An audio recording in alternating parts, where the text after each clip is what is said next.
Hello, everyone. Thanks for joining us today. It's Michael Gonzalez here, as always, and I'm really excited to kick off our Transnational Webinar Week. I'd like to begin today by thanking this morning's esteemed guest presenter, Global CAD, and they'll get into a little more specifics of what they do later. But before I go any further, I just want to say, if you want to participate in today's webinar, if you have a question or a comment at any time, please do so by clicking the hand-raising icon on your GoToWebinar control panel. Or, conversely, if you'd like to do this via written text, simply type it in the question box, which Mireille and myself will both be monitoring, and we can verbalize that either in Spanish or English. So just keep that in mind. So now I'd like to turn it over to Mireille Posse from our Mexico City office, who manages the Mexican cohort of the NGEN leaders. So go ahead. Thank you, Michael, and hello everyone, and hola a todos los miembros del equipo del Grupo de México. It's glad for us to having these transnational webinars as a way to connect leaders from the US and Mexico, and we hope that you really enjoy and like the topics that we already set for this week. And just to remember that any ways that the program and the conversation is going to run in English, you can have your questions and any comments in Spanish, and Michael and myself will be able to translate anything. And if you don't feel comfortable speaking English or Spanish, you can do it in the language you feel more comfortable, and we will translate. Or even Philip and Luis Fernando are bilingual, so they can respond and get answer to your questions in the language you prefer. So Luis, Philip, please, let's start with this. Great. Hello, people from the NGEN webinar. This is Luis Fernando Cervantes. I am based in Mexico, in CAT's office in Mexico, and well, it's a pleasure to be here and show you guys some of the work we do and share some of the ideas of why it's important to work in partnerships and how we can help you guys do it better. Philip? Okay, good morning, everybody. This is Philip from CAT. I'm in charge of the partnership department in CAT, and very happy to share a bit about our experiences in promoting partnerships for development. All right, so let's get started with it. Before showing you guys what we have to show you today, we ran a little survey to get to know you a bit better, and we're gonna analyze that first. Most of you work in civil society organizations, few from academia, private sector. Most of you work at a national level, some at local, and there are some that whose offices have an international perspective. You also come from fairly small organizations, which we like, but there are also some of you who come from larger ones. You're based both in Latin America, the US. You see there's even someone here from Spain who answered to the survey.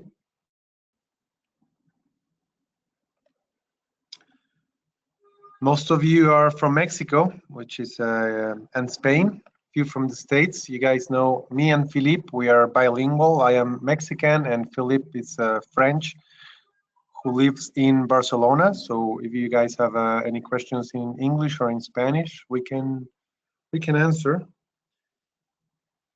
Anyway, and we see a very cool balance between males and females in this webinar, which also makes us very happy. And now let's get to the point about working in partnerships. Most of you have worked in partnerships before.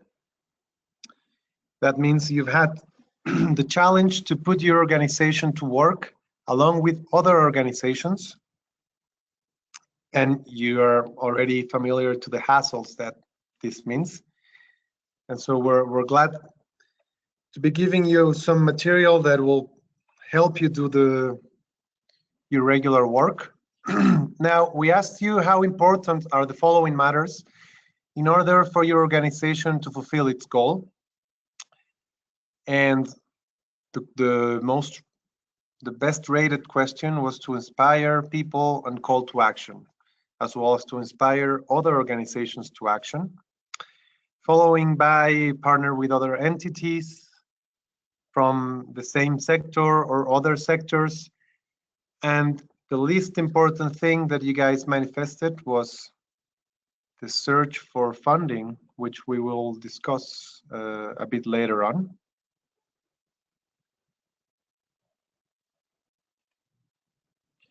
And finally, we go to the last question in our survey. How you guys rate your capacity to do the following? And these are all activities that we have identified as very important in order to work in partnerships.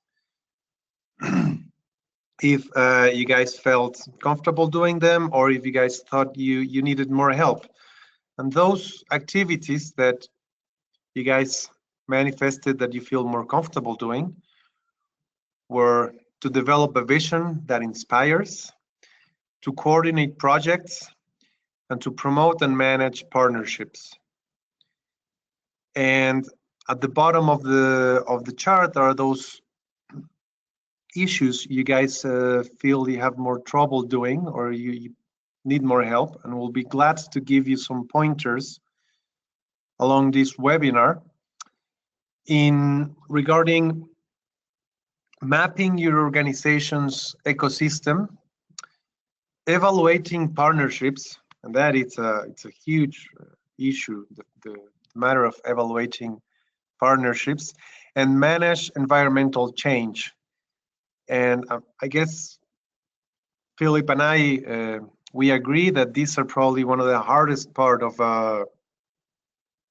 partnering when it comes to evaluate what has been done, because when you partner, much of the things that are said are sometimes just said, and there's not it's hard to build commitment.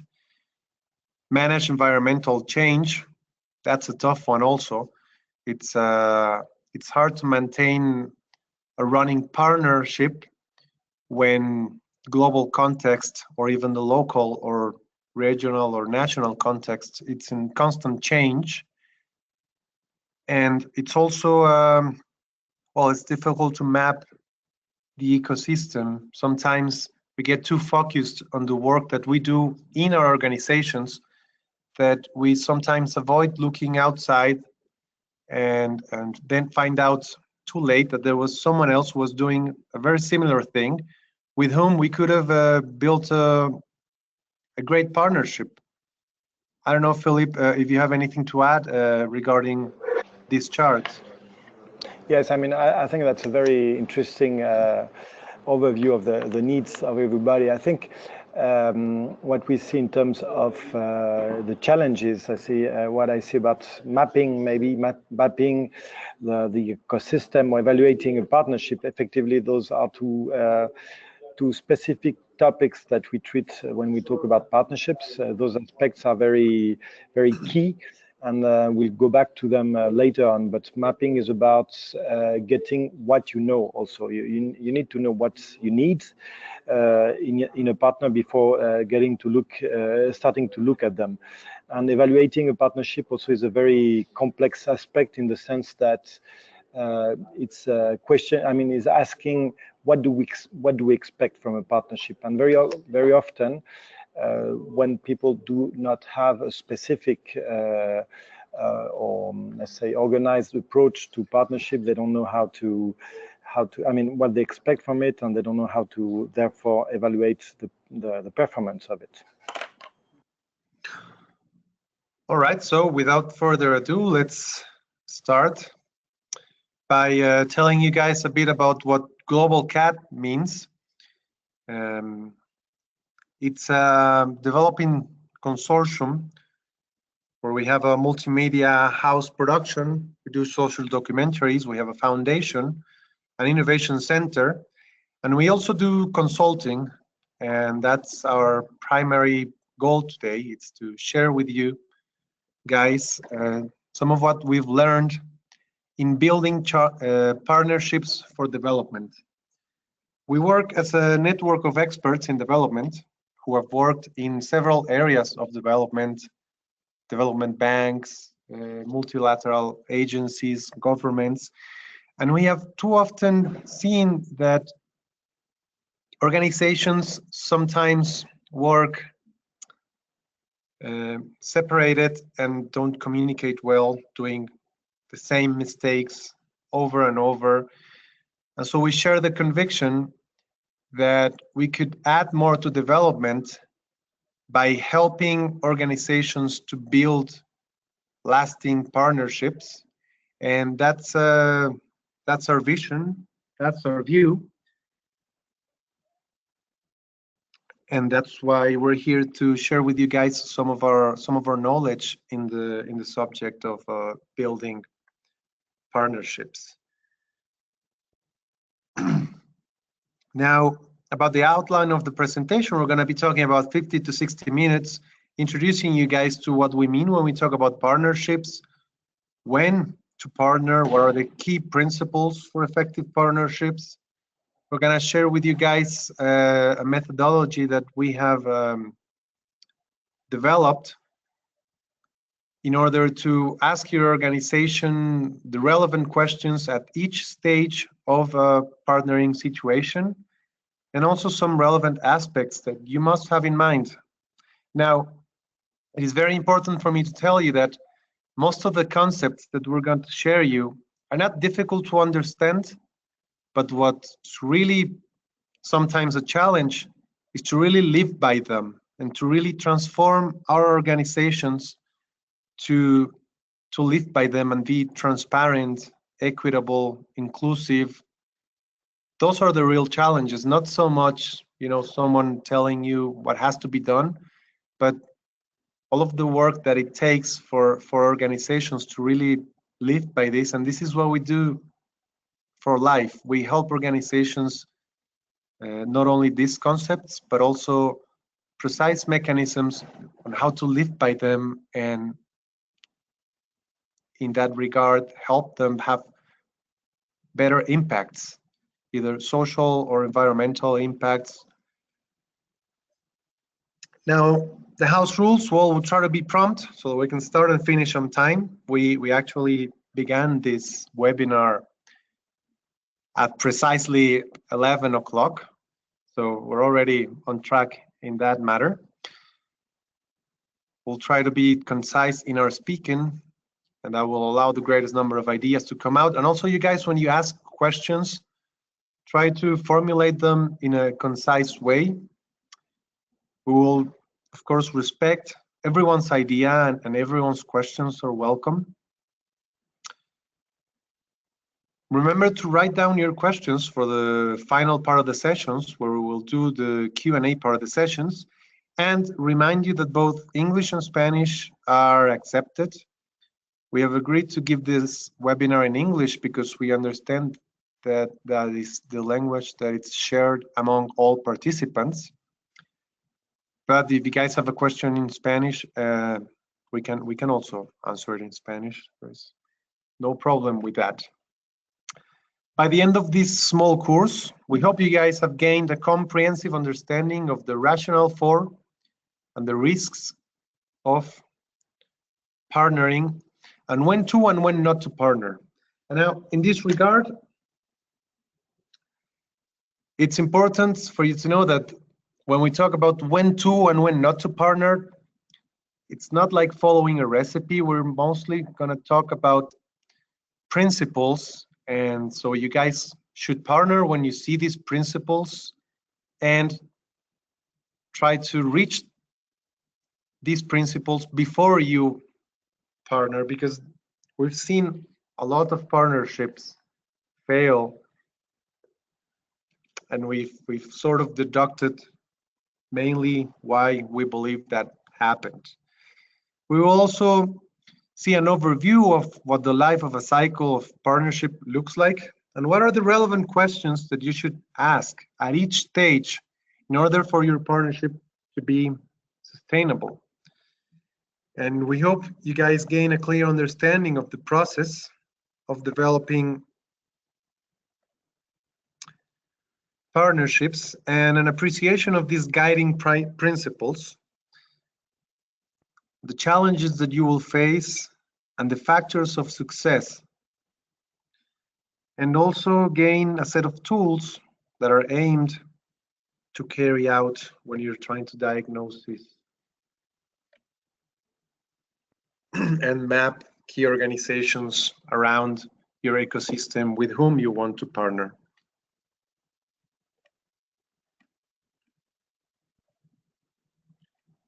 So let's get right to it. Why should we partner for development? Well, look at the sustainable development goals and tell me which one of these do you think it's an easy one. So as you will quickly see, none of them. Development issues are complex. They affect us all. They require an involvement from all sectors. And each sector has only a small set of pieces to build this large puzzle that we talk about when we talk about a sustainable world, a developed world. Now, it's also important to know that we not only talk about partnering because we believe it's a better way of solving these complex issues. We talk about partnering because we believe that it's the only way. Because single sector approaches have been tried and have failed in various areas. We see it a lot in our countries when we give the responsibility for some of these issues only to the public sector, and somehow have developed an idea that other sectors have no influence in resolving these issues. Also, we've seen how working in isolation brings to competition, efforts get duplicated, resources get wasted. And the biggest risk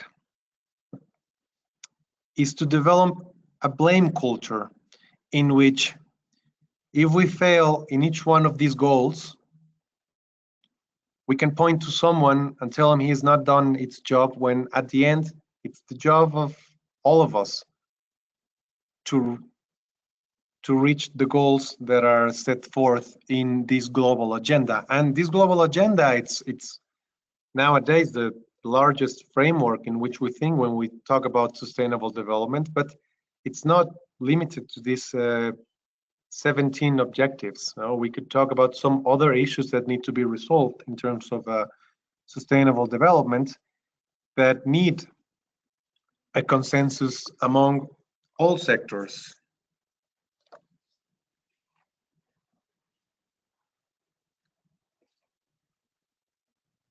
Now, what are cross-sector partnerships? Well, they're not only a good idea, they are a lot of work, but it's not only a better way to approach complex situation, it's what we believe the best way to accomplish them and the only way that it's sustainable. It means working with other organizations and achieving objectives that are larger than ourselves, or achieving them more effectively and more sustainably. It's about combining all of our organizations' resources in order to build something bigger. It's about sharing risks also, but fundamentally to maximize net value for all.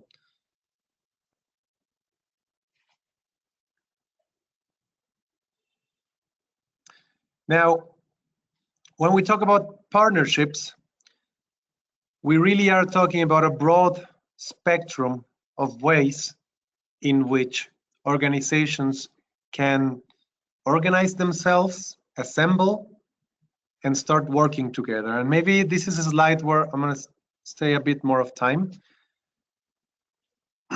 because it's not the same recipe in which all organizations must fall.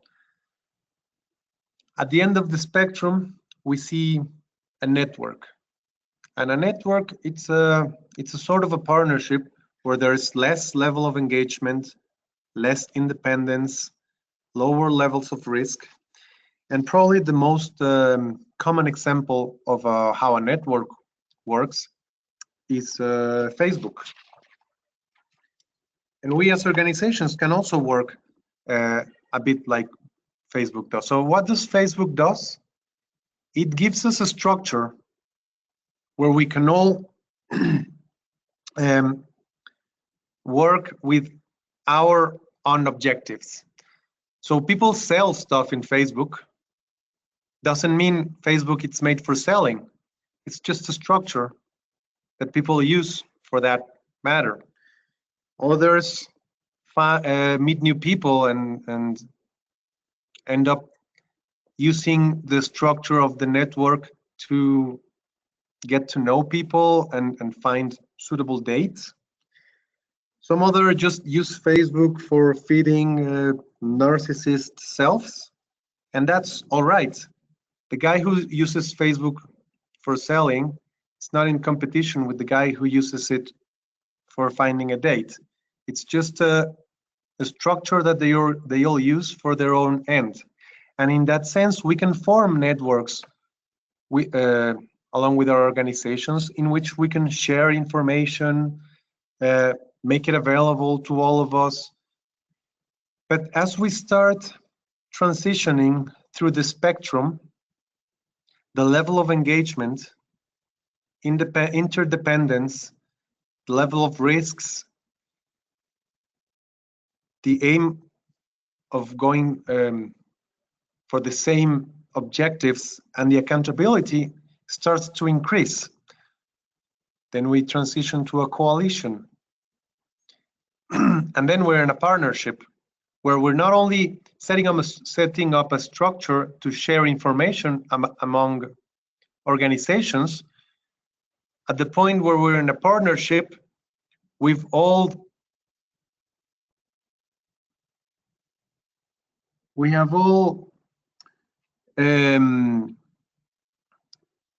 set up goals and we're all working for the same goals. And if we transition further in this spectrum, we see that at the end, we become a single organization.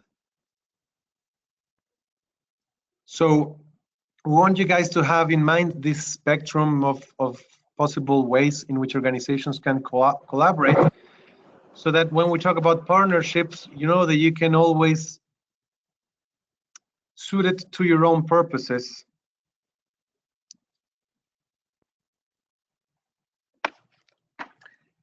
And that there are many ways to collaborate that all have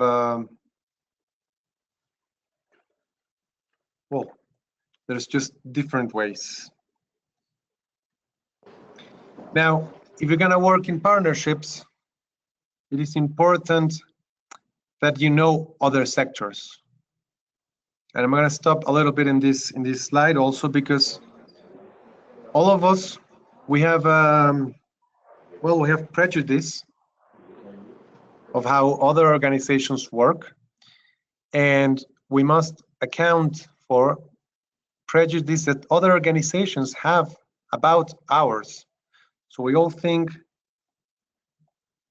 public sector is bureaucratic and inefficient, but the truth is their core business is the rule of law, and it can help creating frameworks, develop regulations, and provide public services.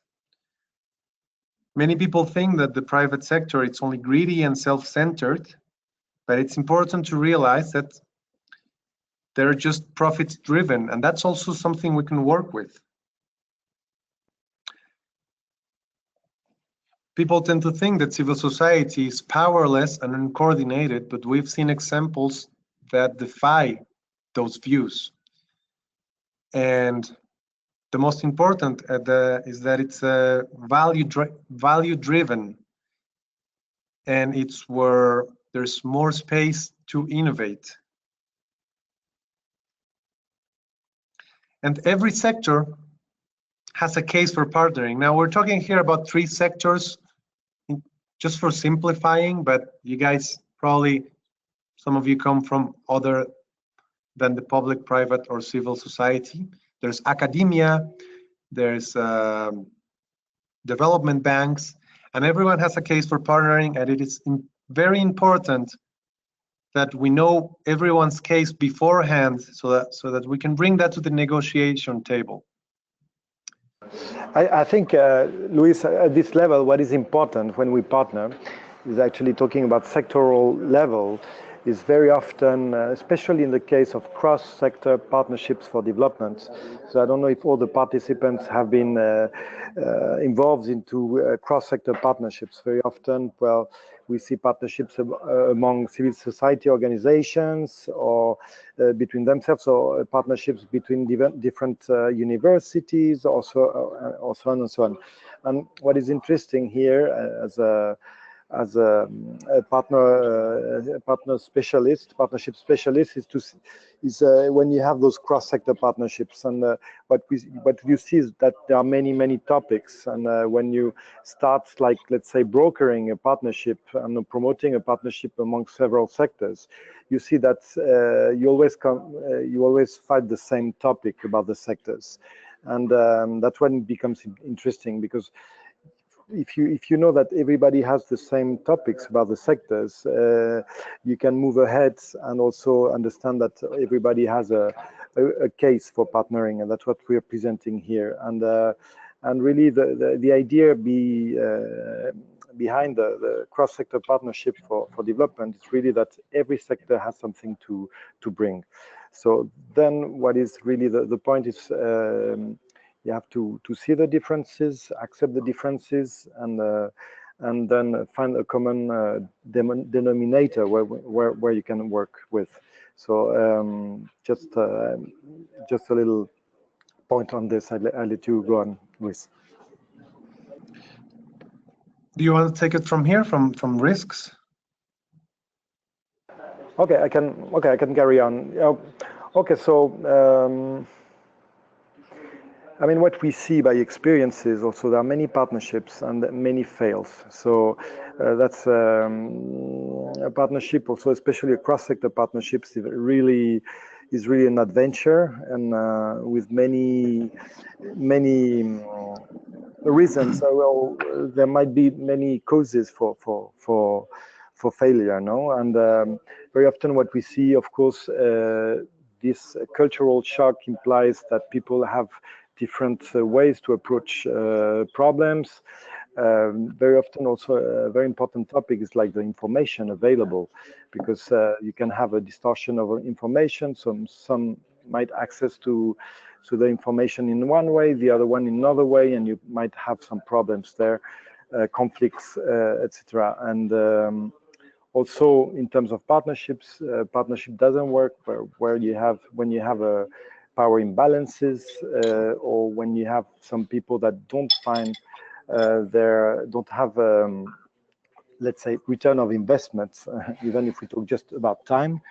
So there are many risks there are many risks about partnership, and that's why we define a series of core principles that really are key for the success of partnership. And that's really those principles. I think that's one of the main things we should, I mean, if you have to remain with some idea today, I think those ideas about core principles of partnership are really very important to you.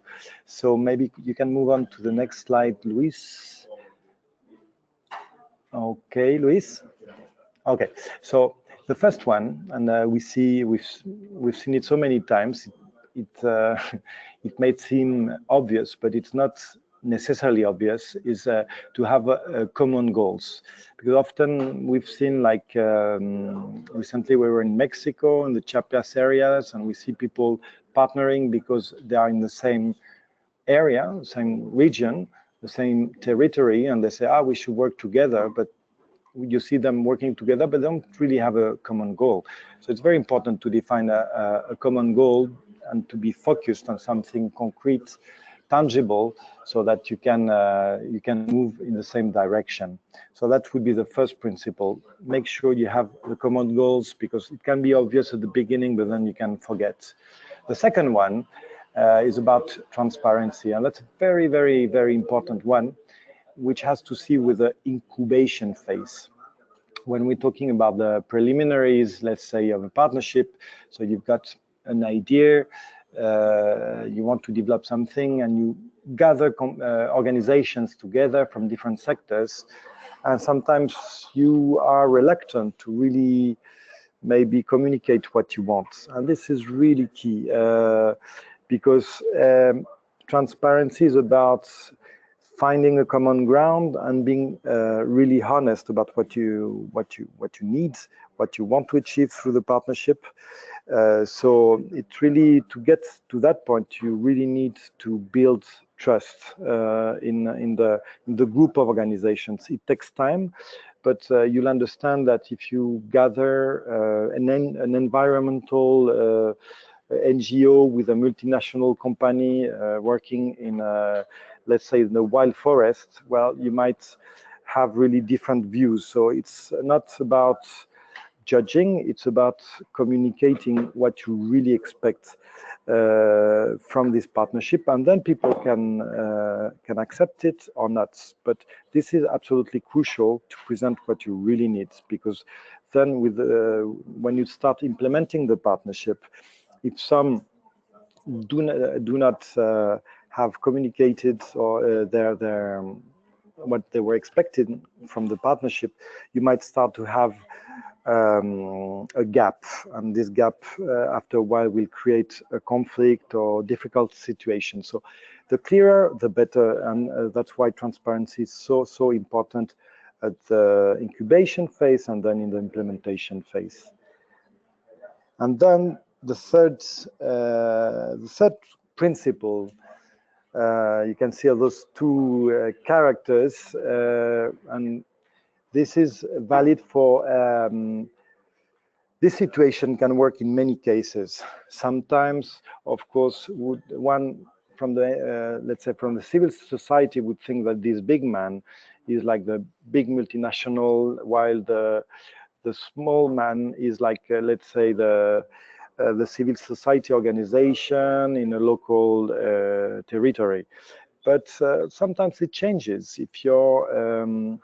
If you are, let's say, working in the development sector, sometimes the big man can be an organization from United Nations, like UNICEF, or it can be the World Bank, or sometimes it can be the national administration, and on the other side you can have, well, another time an NGO, but also it can be a private sector company that wants to develop its a private company that wants to develop its program of corporate social responsibility and develop philanthropy, and cannot because also suddenly the civil society is reluctant to collaborate. So this situation really can vary regarding the context, the country, and the partners. So, but so what does this mean? That means that you need to really ensure that you accept difference in a partnership, and everybody has something to bring on the table. So it's not also, and we'll talk later on about resources. So sometimes when you talk about partnership, we think that the most important resource is money, but you've got many other resources. Very often, for example, if you work with indigenous communities, they have a knowledge that nobody else has. And sometimes you can have a multinational company, UN agency, private sector company, and they are all linked to an NGO that have a unique or like a civil society organization from a local territory that has a unique knowledge of the area, of some endemic species or whatsoever, and they have the power also. This means a lot of power for as a partner. So really, everybody, the idea, if you work in a cross-sector partnership, is that everybody has something to bring on the table, and you have to embrace diversity. You have to also visualize it, so that has to see also with the transparency part, to be able to show and to express all the elements we have in the partnership, and then maintain also this maintain this relation between the partners where everybody has something to bring. So this, if equity is maintained, also to finish with this principle, equity in the time implies that you have the proper governance system in order that everybody expresses itself. So this is some kind of a system which must be focused on maintaining a good equilibrium between the different partners. And it's not about equality, it's about equity, and this is really different. So then mutual benefit is about everybody gaining from the partnership. So this is really important. First of all, every partner has to take some kind of benefit from this partnership, because when you have an unbalance at this level, some benefit from the partnership, some don't, and after 6 months, 1 year, 2 years, the one that do not benefit just lose interest, and the partnership is might be doomed. So what you need to veil to make sure that all the partners benefit from the partnership. That's the first level. And the second level is that really, if you think about a cross-sector partnership, or like very complex cross-sectoral partnership, or maybe a simpler partnership, it always has a lot of externalities in terms of time spent on creating the partnership, negotiating it, implementing it, managing it. That's a lot of a partnership. Implies a lot of meetings, a lot of work. So what you really want is to create synergies. If you have no synergies in a partnership, it might not be worth it to have a partnership. You might prefer to do things by your own with one partner maybe, but partnership is about creating mutual benefit and creating synergies. You can move on to the next one, Luis. Okay, so mutual trust. Of course, I mean, this is, we usually tell that, I mean, trust, it can seem obvious, but it is not. And really often partnerships also, and we know that, can be source of conflicts. And what we look at this principle like an account in a bank. So you have to put all your savings in this account. You have to create trust little by little, and the bigger the account, the better, because you can go through a crisis with no problem. So that's really, if you have a good level of trust, your partnership is way much stronger. We can go to the next one, Luis. I would like to add a little bit on this sense, and that it's that as much as it can be built little by little, it can also be lost in a single day. And that's what makes it very risky in terms of a partnership, to misuse one's resources or go in a different direction than the rest of your partners. Because most of the work that we've seen in partnerships, it's really based in mutual trust. So we cannot emphasize more on how important this issue is in terms of core principles for partnerships.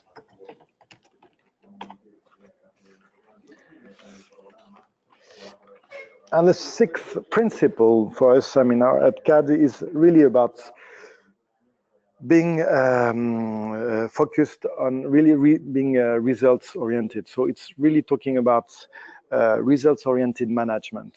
And very often there are many contingencies, a lot of work to create a partnership and to maintain a partnership, but often people lose sight of what they really, why they formed the partnership. And at the bottom line, what you want is to have an impact on development, because we're talking about partnerships for development. So often we see that people might lose sight of this for some reason. So that's really something you need to maintain. So that would be our sixth principle. And the last one, so we've got, you have to make sure that you've got common goals. That's the process. You maintain transparency all throughout the life cycle of the partnership. You have to maintain equity between your different partners all along the partnership. You have to ensure that every partner benefit from it, and not only benefit from it, but you have to make sure that you have synergies through your partnership. Of course, you need to maintain and increase trust between members and deliver. You have to be results oriented. So those are the 6 principles of partnership, and we really see that if you have to write them as a constitution when you're promoting a partnership in order to maximize your impact in development. And from that point on, what we've been working on and developing, there are several, and we've got some partners who we work that have some different cycles, but the idea is when you work with partnership, you have a life cycle, and with different steps that are pretty common, in this life cycle. So it's really useful to have this framework. Of course, this is not the Bible, but this is a very useful framework to ensure that you maximize your success with your partnership. So not all the partnerships follow the same route, but this is really a very nice framework that can help you going through your partnership. So maybe I think we can go through it, and basically we'll finish with this today. So just before I go further, just let you know that, of course, we don't go from point 1 to point 7. Literally, it's really a very iterative process. So you can go, but basically we've got the 4 first steps that are like the phase, with this very, very important phase of articulation and incubation of the partnership. This is absolutely crucial. And then you've got the 5, 6, and 7 phase, which are like the 5 and 6 are about the implementation really, and the 7th is about how to finalize a partnership, because you have to think about how you will finish your partnership when actually from day one, from the beginning of the articulation. So maybe we can move toward with the definition. So here of the vision, basically this takes time, of course, to define a vision, but usually we always start a partnership with few organizations, or maybe one organization that want to convince other organizations to join in order to tackle some specific topic of development, or sometimes we've got a group of organizations that spontaneously decide to work together. But the idea is here on this first phase is to be able to define this shared vision, and this of course also is a very iterative process. So from phase 1 to phase 4, this will be refined more and more, and it will evolve also when new partners come. So this is not, of course, written into stone from step 1, but that's when from step 1 you have to start working on it. So a good vision is really it must be actually shared among all the members, And we insist also it must be very clear. It must be very clear, inspiring, motivating.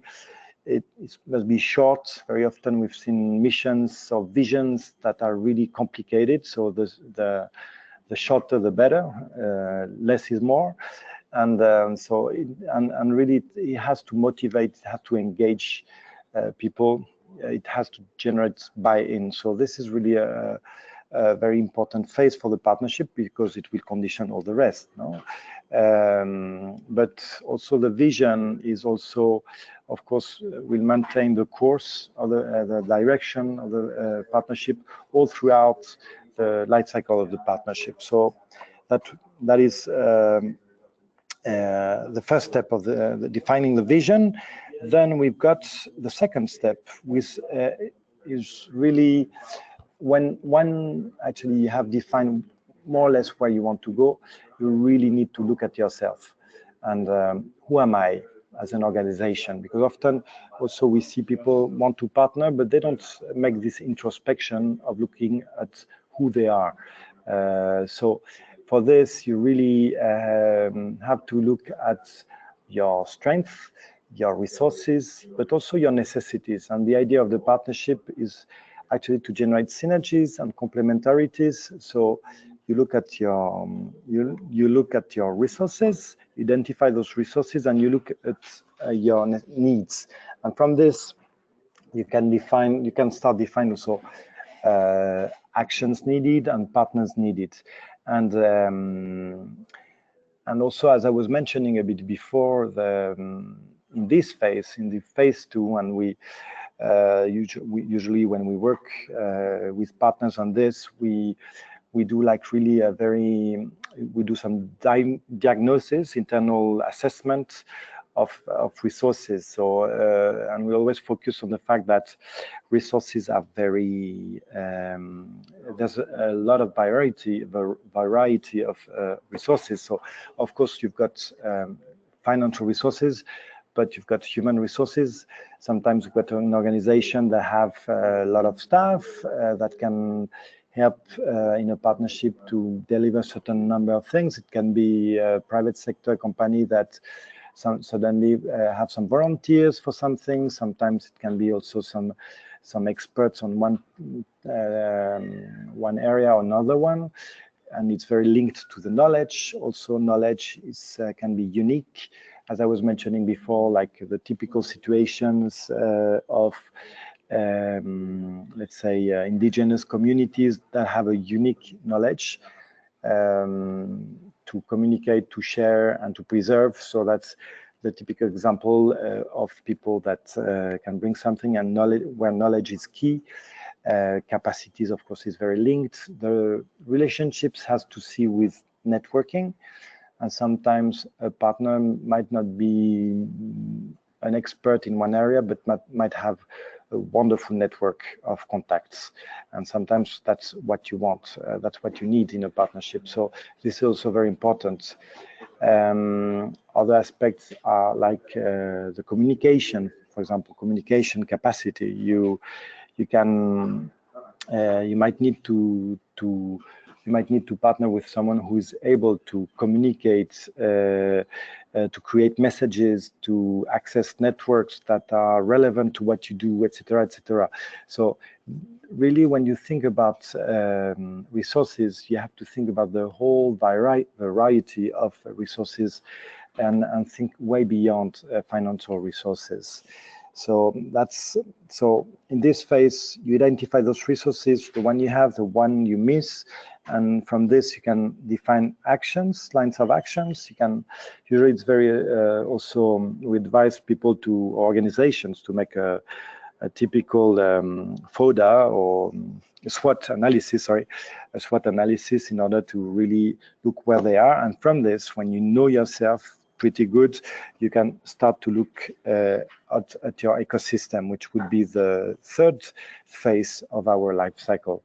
So here, in this third phase of the life cycle, what do? You have a vision, more or less. You know where you want to go. You know who you are, what are your strengths, but also your needs. And here you start looking at your partners. And this is really a very key phase, because from that phase, that phase will condition all the next phases. And here, basically, it's about a very important factor, and actually what we see very often in partnerships is when people know what they want to do, they know themselves, and then when they started looking at the ecosystem, they will not be systematic in their form of doing, and they will start, for example, partnering with the usual suspects, the people they know, the people they're confident with, and they remain in their comfort zone. And it's very important here, if you think in terms of cross-sector partnerships, to really define in a systematic way what are your criterias, what are the most relevant criterias for selecting a partner. So what do you need? Do you need communication? Do you need access to a specific knowledge? Do you need financial capacities? There are many resources you can need there. So really, and actually at SCAD we have developed software in order to define. We define, for example, 9 criterias, and in 3 different areas, which allow to really identify and map actually the potential partners regarding a series of criterias. And this is very, I mean, we've got our way, but behind this, the idea is really think about what you need from a partner, because if you really look at what you need, you might when you identify that, you might start to think that you really have to move out from your comfort zone, and that's when you might start to look at partners you would have never thought of before. So this is really an important fact, an important aspect in understanding the ecosystem. Another thing also you have to think about when you approach this third phase is that what we see very often is people want to develop projects, like development projects, and they don't really look at what has been done around. So also another thing is look at who's doing what. Make sure you know everybody, you know well your ecosystem, because very so typical, like let's say in Africa, to get to in a complicated country, and you see like the typical NGO that want to save the poor people and arrive with their preconceived ideas, develop their project, but they don't pay attention to what has been done in the neighborhood. And suddenly you can realize that a few years ago someone developed the same project as you plan to do, and it doesn't work, or it failed, or some are doing the same thing a few miles away. So it's really, you have to do your homework and really looking at who's doing what, and doing let's say a benchmark of who's doing what. And also it's very important to look at the local laws. What is the political framework? What are the priorities where you work? And what are the local authorities doing? So really, it's really about getting all the information needed in order for you to be sure that you are moving towards the right direction with the right partners. So know your ecosystem, identify your criteria for selecting your partners, and from that point on, you can identify the partners and start to move towards them, convince them, and usually what we do actually is we identified a first set of possible partners. We use the relevant criteria, and then we select the most, the desired partners, and then we advise to see them a number of times, and then organize a cross-sector workshop, and that's when you can really start to formalize your partnership. So then that's when we move to the next phase, which is about incubating. So that's when we defined what we wanted to do, what our strengths and weaknesses are, and who are our potential partners. So here, and we agreed on working together. So here we articulate every possible aspect of the partnership. So usually, so it depends also Actually, here we're talking. Actually, in this phase, if we talk about the partnership, as we mentioned in the spectrum before, we advise to have a contract somehow, or some kind of agreement between the parties, not so much in a legal sense, but more in terms of visualizing and articulating your thoughts with your partners. Who is who, who's doing what, and what do we want to achieve? So that's a very important part, this like trying to sign an agreement, visualizing who wants to do what and who's responsible of what. Also, it's very important here to define the governance system, who will be responsible, what's the reporting system, when the decisions will be taken, and so on and so on. So very important phase, and because you set the base for the success of your partnership. And if you, once you have that, then you move to the implementation phase. So the implementation phase is really about planning and maintaining planning accordingly. This is more. This is closer to what I guess all of you do, guys, through your projects in different sectors. You always have some action plans and action plans, plannings, and different management tools. So you have to imply that. And here at this level, what we highlight is the importance to keep in mind the 6 principles we were mentioning before all the time. So if you implement during the 3 years or 4 years, you have to make sure that the common goals are there, you're transparent, there's an equitable, good equitable relationship between the partners, that all benefit from them, trust between the partners, and that you are really reaching, managing results, and you're getting your results, reaching your goals. So this is really about this. In this implemented phase, there are many aspects there, and of course we really go in 1 hour very superficial, but that's a very important phase also, and very linked to the previous phases. If you articulated the first 4 phases, here you have good chances of success. And here, what is key actually is really maintaining the engagement of the partners through the time. And that's really, if there's one thing you have to remember, is maintaining the engagement, the motivation of all the partners is really key here, because what is common is usually you've got some that take the leads, that benefit from the partnership, that are very interested, and other ones that lose interest. So that's when really this implementation phase is, we really highlight the importance of maintaining the 6 principles, and in order to make sure that everybody stays on board. The next phase, and I'm gonna finish in 2 minutes. Next phase is about evaluating the performance. So, of course, there are many.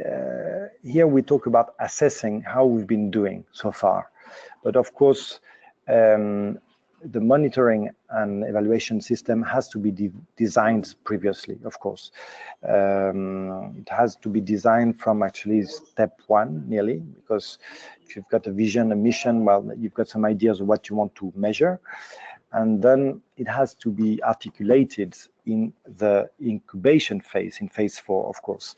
But here we highlight really the importance about, we highlight the different components of success of the partnership. And the bottom line here, the key question is about, when you think in terms of partnership, you think, is our partnership successful? Now that would be the question to make there. Is our partnership successful? And that's when it can become tricky. And here, if you really think about it, and if you're, let's say you're implicated in a complex partnership, and someone from the streets or your mother asks you, so how's your partnership doing? What we used to say is that you've got really 3 dimensions that are important. The first one is you have to deliver. Are you having an impact on development? That's the key question. No? That's why you created your partnership. So that's the first question. Are you delivering Are you delivering what you are intending to deliver? That's the first question. The second one is, are we in a good health at organizational level? As a group organizations, did we manage to build this trust? Do we get on well? Did we learn from each other? Did we manage to create synergies? So that's really the second questions, and the second answer. Are you doing good as a group of organizations? That's the second level to ask if you're in a good health as a partnership. And of course, the third one, which is very typically forgotten, is about resource mobilization, because sometimes we see partnerships that are created in order to reach a certain goal, and they manage some funding, and they manage to mobilize resources, and they maybe do their work during 1 year full time, but suddenly after 1 year, they forgot about mobilizing resources for the next cycle. So that's really the third dimension is, are you able to manage to mobilize resources? So that's, to our point of view, those are the three really dimensions, really important dimensions about a partnership. Having an impact on development, improving as a group of organizations, and being able to mobilize resources. And I'll finish with the seventh step. And really the seventh step is, what do we want to do once we have completed the cycle? What we advise in phase 4 is, in the contracts, we recommend to put an end,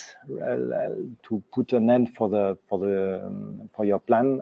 This allows to have a management, a results oriented management. So it's very good to then, when you reached the end of when you reached the date for closure, you have to decide then what's next. No, so we've got a number of options there. What we did is actually to identify 5. One, of course, would be maintaining and consolidating. So maybe you see that you didn't reach all what you wanted to reach. So what you want to do is to improve your partnership and reach the goals you wanted, and maybe consolidate it in the time. You might want also to accelerate. So this would mean grow your impact and go faster with many more organizations in your region. The replication would be about, we've got a model that works, maybe we can replicate it in another area. Maybe you're working in Mexico and you decide to export your system in Costa Rica, for example. No? Then you can also transfer your partnership to a group of organizations that see that they could go on with your partnership. Maybe some organizations or some members don't want to go on, but you can transfer this organization. Now, of course, a very healthy one, and by the end, all the partnerships will end. So a healthy option is to close your partnership and saying that we managed what we were aiming to do, we did it, and now we'll close our partnerships. And here at this level, what is very important is to really close properly. And the key aspect is knowledge management. What you want to make sure here is not to lose information on the experience, because every partnership is an amazing experience. So what you want to do is just to make sure that you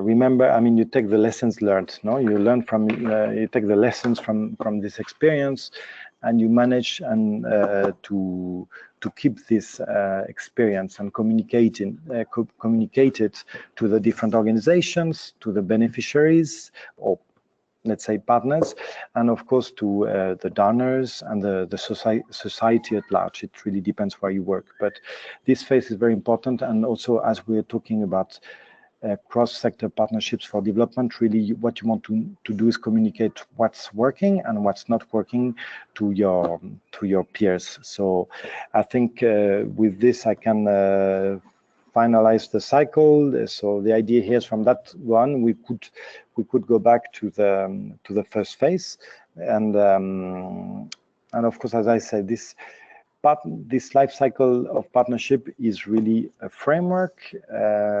It's every time is different. I mean, every experience is different, but really, if you go through those 7 steps and you remember the 6 principles, you will you will take a good option for success. Thank you. Okay, well, guys, this is the last slide from our part. I hope you guys have profited from learning about these core principles, the life cycle, and as Philip was saying, you don't have to live it step by step. It can be iterative, but you must have in mind all of the relevant questions in each side and the importance for partnering for development. And now we should begin with the Q&A section.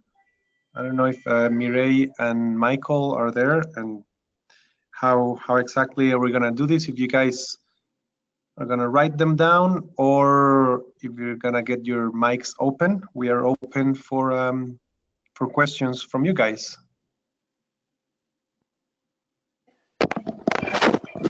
Thank you, Luis. Yes, we are either of both. We can have questions, greeting questions, or we can open the mic to the people who wants to make the question by their own. I have one question here. So, Michael, do you want to read the questions, or what do you prefer?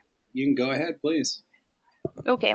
So it's from Judith Romano from the Mexico cohort, and it says, in a partnership, we can have a common vision, but what moves us are different motivations. This is our case with the multinational companies we work with. Judith, do you want to open your mic and make the question, or make to add something to the question you did? Adelante, Judith. ¿Ya me pueden escuchar? Sí, Judith, te escuchamos. Perfectamente. So basically the question I made is, we are a very small social enterprise in Mexico, but we've been lucky enough to be working with very huge multinational companies. And these large companies, even though we do share a common vision of helping people, what motivates us into doing this is not necessarily the same goals. So sometimes we are questioned if it's wise to be partnering with these companies, because as multinational companies, what moves them sometimes is reputation, it's money, it's sales, it's branding. And what moves us is helping people and helping them, making women more empowered. So I'm wondering if it's, even though we do share a vision, if not having the same motivation is counterproductive to the end goal. Yeah, I mean, thank you very much for this question. Actually, that's a very good one and very classical one. I think, I mean, this has to see with the principle that we were mentioning before, and really what you need here is to find this common denominator. So really what you need is transparency, is asking them, what do you want? What do you really want? And if they tell you what we want is to improve our reputation, so then you can accept it or not, you know. But what is, I mean, if you talk with a multinational and let's say, we want to improve health and save the environment, and that company is dealing with oil, you might be skeptical, no? But if they say, okay, well, actually we work in oil and we have a negative impact on environment and health, but we want to improve and we want to change. So that's, I mean, if there, that's really, that has to see with how sincere you think they are. So, of course, at the beginning, it's very hard to make. I mean, you don't have this trust factor, no? But it's really about. It's better to have them being frank.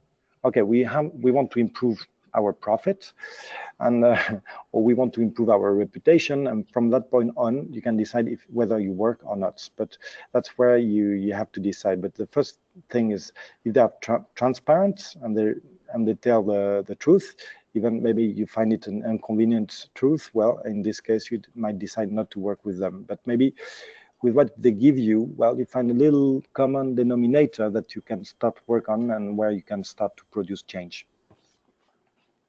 Yeah, I would like to add a little bit on what Philip said, and I totally agree with him. It's about building a space where all of the organizations can reveal their true intentions. And once you've developed that, you can then ask yourself if your other partner's intention or something you can work with. Maybe an organization, what they really want is to expand their market for goods, and you see a way in which that could help your partnerships in order to also get to more people. So it's really about finding a space where you can share your true intentions and work with that. But if these big organizations keep telling you that their real intentions are not something you trust they are, then you need to work a bit more and decide afterwards. Gracias. Is there any other question? ¿Hay alguna otra pregunta que alguien quisiera hacer?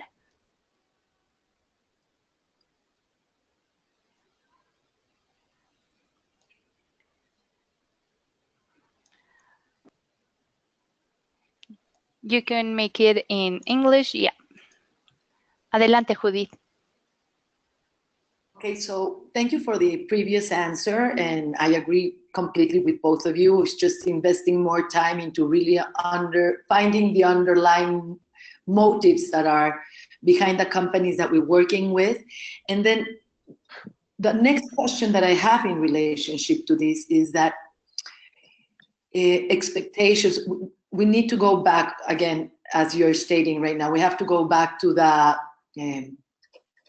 blackboard, because speed, results, size, numbers, sometimes for us the results are more intangible, and for them it has to be about the numbers, and our results are more subjective, and they need to have everything more objectively measured.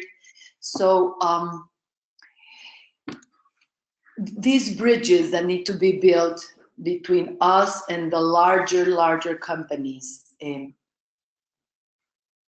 what they just need is more timing, right? It's more planning.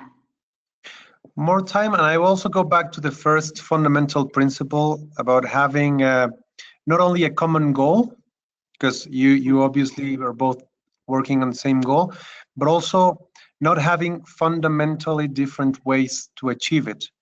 You know, sometimes we both know where we want to end, but we don't agree completely on what that path would look like. And yeah, it's time and it's effort to improve in their way of seeing reality the way you see it, and how it's important to advance step by step, and how the intangible part of the process is as important as the quantitative part of the process. Yes. And I think just briefly, but I think what is important is that everybody benefits from it also. So you've got common goals, you agree on this common denominator, let's say, and if both take advantage from it, I mean, maybe one takes a financial advantage and the other one knowledge advantage, or I mean, any development advantage, well, I mean, this is fine. I mean, this is really about mutual benefit. Tengo una pregunta, comentario por aquí. Es de Rebeca Montes y Dice, buenas tardes, el ciclo de los donantes es a corto y mediano plazo, difícilmente a largo plazo. Eso nos da oportunidad de estar innovando constantemente. Aunque tengamos claras las metas y objetivos, no logramos la viabilidad de la organización. Sin embargo, si lo hemos logrado, la viabilidad con algunas organizaciones de beneficiarios que ya necesitan el acompañamiento técnico, este es un resultado importante para la organización y para las organizaciones beneficiadas. La pregunta cada vez es más difícil, tener donantes a mediano plazo. Considero que tiene que ver mucho con las políticas y la situación económica del país. No sé, Rebeca, si quisieras que te abra el micrófono y como pues quizás profundizar más o quizás sacar algunos de los puntos que diste en la pregunta que enviaste. Tienes abierto el micrófono, Rebeca.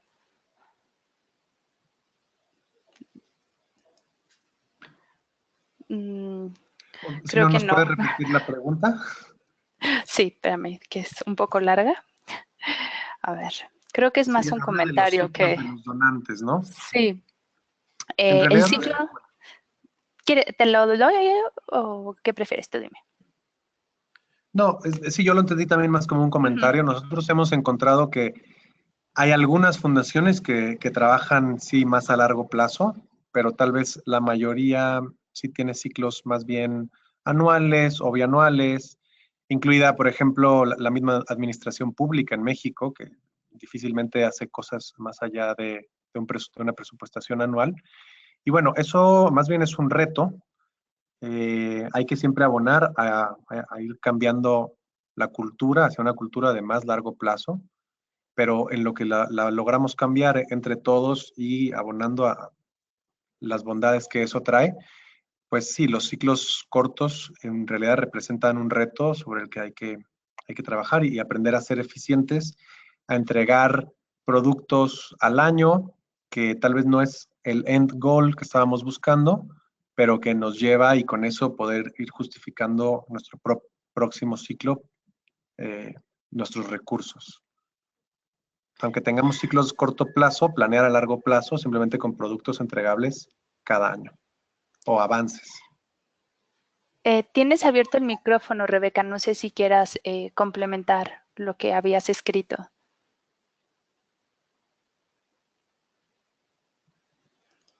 Bueno, podemos seguir. No tiene micrófono. Sí, ya. Bueno, podemos seguir. Tengo otra pregunta de Judith. Judith, si quieres te abro el micrófono para que la hagas. Listo, Judith. Well, just the question would be, we have developed our ecosystem so far of understanding what kind of partnerships we need to develop in order to be able to grow into the next step of social impact in the empowerment of the women that we're working with. What we're lacking is the proper pools in which to search for these partnerships. Are there any kind of guidelines, or are they already some sort of ecosystems that you know of that you could share with us in order to go very purposefully to the proper pools in which we have to search for more partners?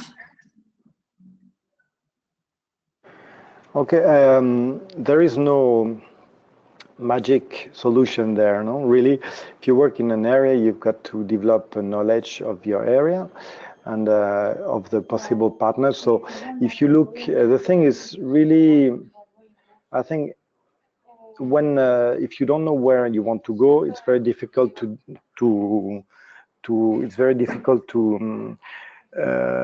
identify your partner. So really, what we were highlighting before is you have to really have a good reflection. You have to think about the criterias you're looking, what you're looking in a partner. So if you know what is that you're looking in a partner, it will be easier for you to identify them.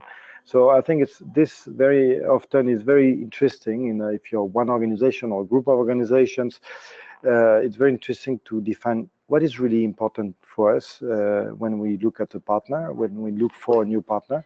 So that's really where you have to develop your, I think, your some kind of analysis. And if you develop this analysis, you'll be able to really be more relevant, more accurate when looking at new partners. So thank you. We are going to start closing. So if there's anyone who wants to make a question or wants to make a comment, vamos a ir cerrando ya la sesión, así que si hay alguien que quisiera hacer alguna pregunta, algún comentario antes de finalizar, pues les pido que nos los hagan saber, si no, pues para que Philip y Luis Fernando empiecen a cerrar la sesión.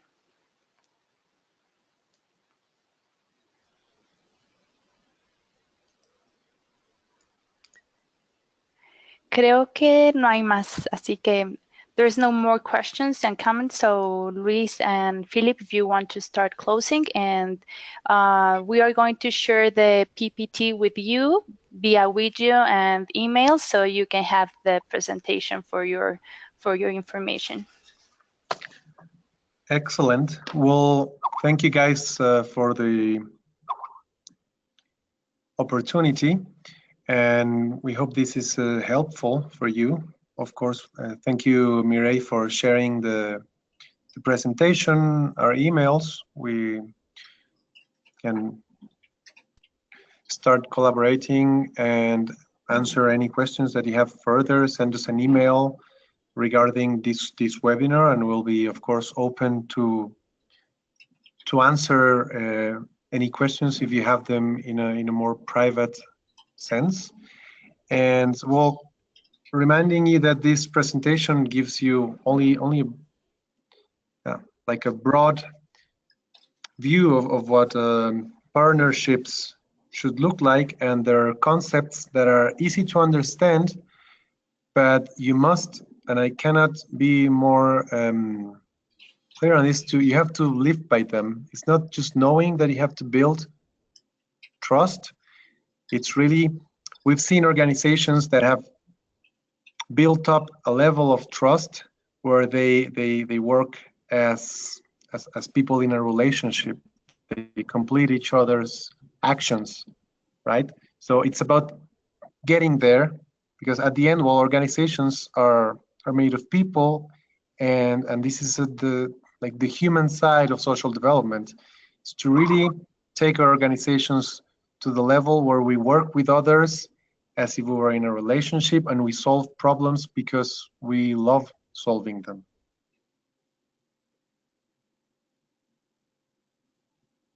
Thank you, Luis. Yeah, thank you very much. So thank you everyone for joining us to the first Transnational webinar. Remember that this week we have another 2 webinars, so we wait to see you all connected there. And hopefully you find this webinar useful and with useful information for you and the work you do in your organization. So thank you, and hear you in the next time. Bye. Bye-bye, guys. Bye, thank you very much.